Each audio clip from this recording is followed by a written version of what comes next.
5 potential income streams to explore. Gusto mo bang kumita ng pera habang natutulog?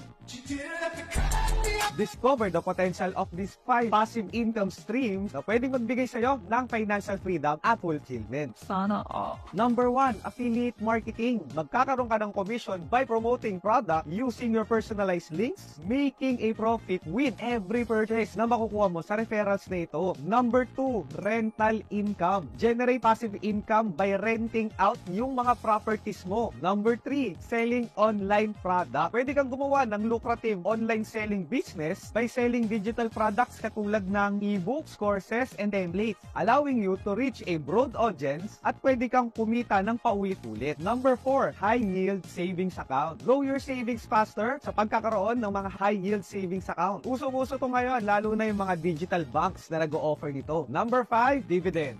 Earn regular cash payment from dividend-yielding stocks or dividend-yielding mutual funds. If you want to know more how to have passive income from dividends ng stock market, comment